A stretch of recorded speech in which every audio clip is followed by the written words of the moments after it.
Lane Exchange is a thrift shop that started in the Triad area, but it has a special twist.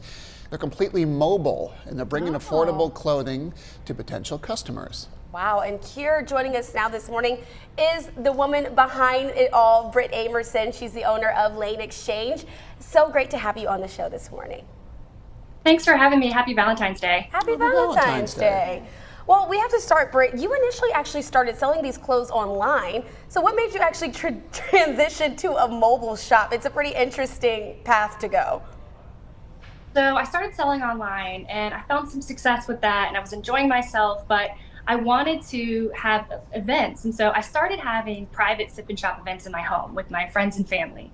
And we quickly got to capacity after the second one. So after the second one, I went to my husband, I approached him and I was like, I want to do this. I want to bring the public into this, but I don't want to have a brick and mortar. So I feel like a good option would be to have a mobile shop. And so I thought about all the different types of vehicles you can have. You can have like a step truck, a van. And I felt like for my brand, the aesthetic of secondhand, a school bus really fit that.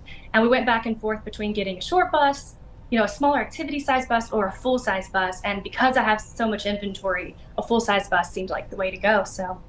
Wow, and we showed a picture of it too. I love the bright turquoise color. I mean, it's definitely eye-catching too. So overall, since you made that decision to, choose a school bus, what has the process been like as far as getting people to the mobile store? Do you drive to everyone and then you just set up shop? I mean, you take everything out of the bus, or do people shop in the bus? So my husband is the captain of the school bus. I don't drive it quite yet. I'm going to learn, but we events and we have to take everything down and put it in bins, and then we set it all up once we get there. So I started doing pop-up events in the fall and a little bit into the winter with just a rack and a table to try to put the word out and to make some connections and to see where the bus would fit in the community and if it would be, wanted here or there because it's a large vehicle. And I made a lot of good connections that way. So I had my first event last Saturday at Remedy Apothecary in Pofftown, and the community was absolutely amazing. Everyone seemed to really enjoy themselves. Oh, You just had your first event. That's amazing. Yeah. Congratulations. Thank you so much. So talk about, people are probably more accustomed when they're actually going out shopping, just getting things that are brand new. Talk about some of the benefits of shopping secondhand, or as we like to call it, pre-loved.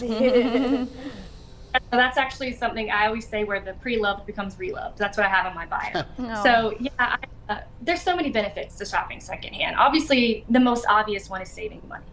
It costs way less to buy things that have had a first, second, or third life already. And so that one is great for your wallet. But also it's just wonderful for the environment.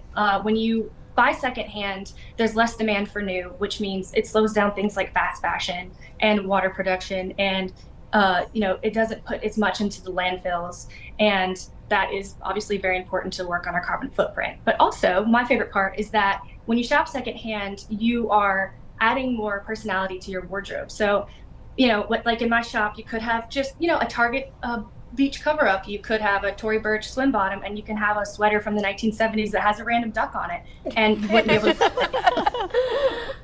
Oh, that's fabulous, right? It does. It adds more character. That's true. And makes you stand out from everybody else, because with fast fashion, honestly, you could walk down the street and see somebody else in the same Zara shirt that you bought, and you're like, oh my goodness. Well, You could wear the same pink dress or something like that. that's possible too. All right, well, Britt, we have to ask you, where do you see the Lane Exchange going in the years to come? It looks like it's growing at an amazing pace already.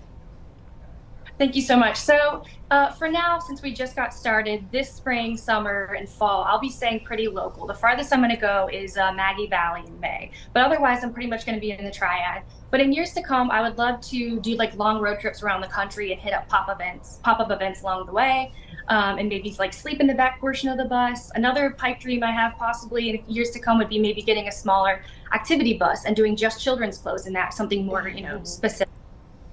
Oh, I love that. Already concepts too that you are thinking of so soon. Britt, it was great to have you on our show. Thank you so much. And since the Lane Exchange is always on the go, hitting the road to keep up along with their journey, you can follow them on their social media pages. They can be found under the Lane Exchange on Instagram as well as Facebook, and the info's on your screen now. That's awesome. All right.